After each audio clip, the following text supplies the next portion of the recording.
As you guys seen the clap, that actually replaces a clapper board. Back in the day, I'm sure you guys seen it. I'm sure Brian's seen it quite a few times. He used to make documentaries over there. When you do a clap like that in front of someone's face, that has several purposes. One was to synchronize many audio sources. These days, we just slap our hands and usually does it. Although some people still like using that. I'm sure the clapper board has many other applications, but not being born in the film era, I don't really know them. But today we're going to be starting with something that you, Nick, will find very fascinating, and I'm sure you, Brian, will too. Now, there's two kinds of lenses on cameras. There is manual focus and automatic focus. Now, back in the day, there was only really manual focus because cameras don't have electronics. Now, to get focus, back in the day, they used to use a focusing shot. Do you recognize one of these, Brian? Yep. I thought as much. Essentially, these allow you for maximum focus. Now, you may be thinking, why do we need to do that? We have automatic focus these days. Surely this should go the way of the dinosaurs. Not so. Essentially, the more you let your camera think for you, the more it's going to think differently from you. So sometimes it is ideal in some situations to essentially focus on a focusing board. Isn't it focus, Colleen? Excellent. Now, you achieve this by turning the camera until you see a little flash appear on here. Then you know that everything in this line over here is in focus. How could this be applicable? Well, for example, if someone were to have a partner that does physiotherapy, for example, if you put this focusing shot in the middle of the table where they'll be working on a chair, and make sure that it's equally distant from the closest to the furthest most back part of the person that will be recorded, it will ensure that all of it will be more or less focus. Now, because things we record are in three-dimensional space, nothing will ever be of the subject, well, not everything of the object that we are recording will ever be 100% in focus. There's something called the circle of confusion. Your camera really can only get tack-sharp focus on a very narrow band. The higher your f-stop, the deeper that band is. But the higher f-stop, the darker everything is, and you get more noise in your videos. Same is why we have 100 million lights around here, because to get enough light here in this very dark room, so there's not a lot of noise on my face, we have to put a lot of lights. So essentially, by putting this in the middle of your target, increasing the f-stop a little bit higher, so everything in front of it, everything behind it is in focus, you ensure that whatever you are videotaping or photographing will be in perfect focus. Now, there's several kinds of these things. You can go on the internet, you can go to the Camera Exchange in London, and you can pick one of these up for like 20 to 100 bucks. Now, I'm a great fan of doing it yourself. And essentially, you can print these. The key is you need to have a printer set to maximum quality, and then you need to glue it onto something hard. Now, mine is not perfectly straight, as you guys can see. Yeah. My Heinz Beans box has failed me, but it's good enough for me to get pretty damn good focus at f2.8 and record an accurate video. Now, also another very important reason for this is if you're working in low light, automatic focus sometimes fails, especially on older cameras, in low light. So what happens is you help your camera out by automatically focusing on this and then telling the camera not to change your focus from there. That's also an aspect of a camera that can be implemented. Is that quite easy to do, to actually find the focus spot with the card? Yes. And then tell the camera, don't change focus from now on? Yes, it is very easy. That's a wonderful question, thank you, Brian. Most cameras these days, back in the day even, had a manual automatic focus switch. You let the camera find this, you switch to manual focus, and you forget about it. If you don't feel confident about finding it by hand, that is. If you feel comfortable finding it by hand, just switch to manual focus, find it, and off you go. Now, Now for the really interesting bit for both of you. Nick, I'm gonna give you back at least 1 hour per week. Merry Christmas. Merry Christmas. And Brian, I'm gonna absolutely fascinate you by talking about emulsions and film production. Right, essentially, this is a color card. Is it centered, Colleen? Excellent. A color card, a color checker card, is essentially a card of colors that the computer knows what they are.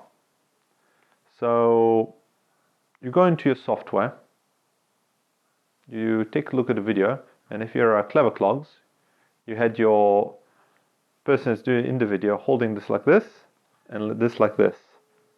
Actually, if you're in clever, you put it in front of the face. What does that achieve? Essentially, it gives a computer a reference of what the colors should be. So when you're color grading,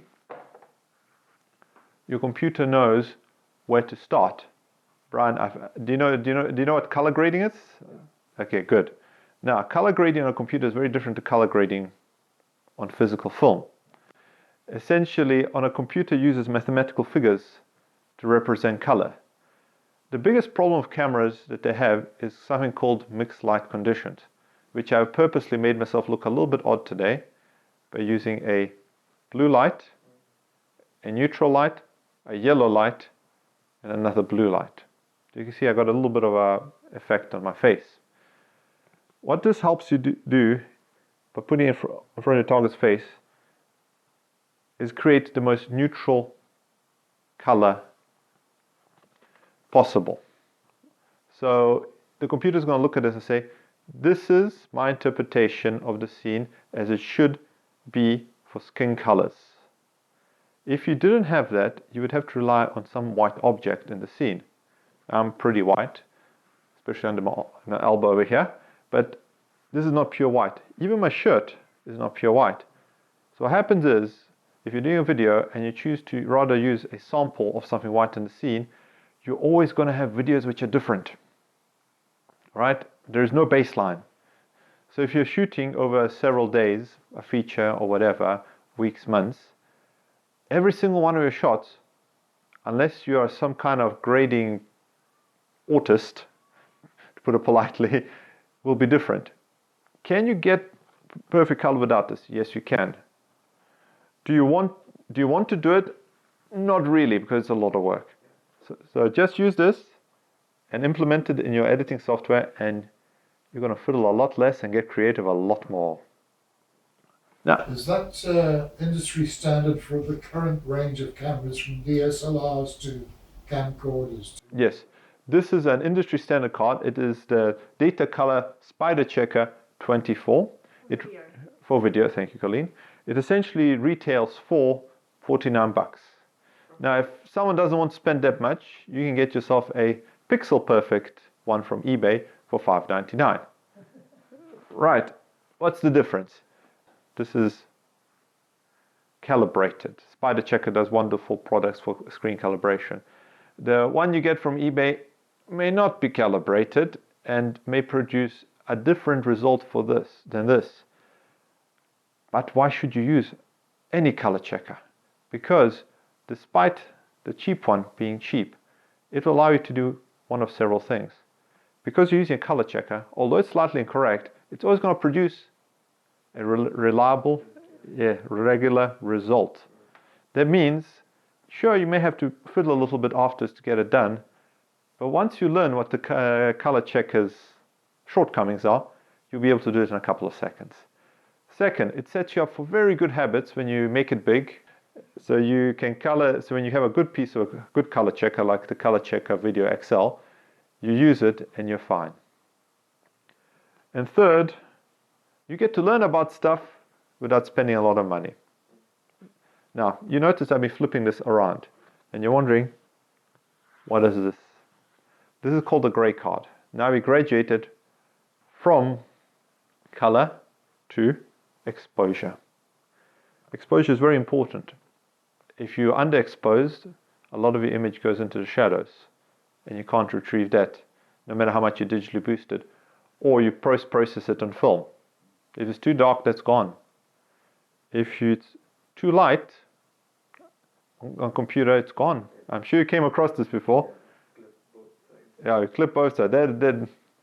That I have done many times when I was starting out. And I was very angry at myself. And same with film production. There's nothing you can do. After things are white, that's it. This is neutral gray. When you shoot with a camera, you use this to set your white balance. These refer to different grades of gray. Now skin falls in about 60 to 70 CRI, color reference index, I think, which is between these two. Of course, not everyone is the same shade as everyone else. Some people might fall below, which brings us to an interesting problem. We have someone that's very pale, like Colleen, next to someone that's very dark, like my sister, who tans really easily. You try, who do you set the color balance for? If you set it for Colleen, my sister starts merging with the background. If you set it for my sister, Colleen starts turning angelic and white. She whites out completely.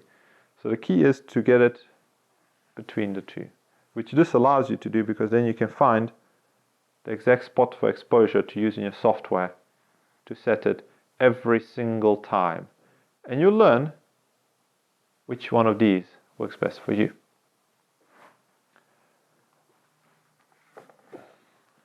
All right, do you guys have any more questions? I've been using this the very wrong way because I didn't have a card, so I basically used a gray card on my phone to put in front of the camera to export. On the phone? Yeah, so obviously it's going to reflect and give a different shade of gray, which is not going to give me the right exposure. Like your can-do-itness, right? The thing with the phone, it's very clever. When I first looked at these, I actually put that on my tablet. And the thing with phones and tablets is it depends, like you said, on the angle. Yeah, exactly. How bright was your phone? The first shot, the second shot, the third shot, and a myriad of other things. Sometimes you get an effect when using a screen called Moira, which is when you get lots of little parallel lines. I'm sure you guys seen it on TV. I'm sure Brian's heard of it. It's when you get these like colorful lines appearing on brick walls and on other things, and like Colleen's scarf over there. That used to happen a lot on the old 625 PAL and NTSC. Yes. Nowadays it's not so bad. It's because those ones had a particular pixel count, dot count, that made them very susceptible for that. The newer TVs have higher resolution and software to prevent it from happening. Also, the cameras have improved a little bit. Yeah, people are shooting at 30 to 50 FPS. Yeah. So also that's an interesting topic, FPS and all that.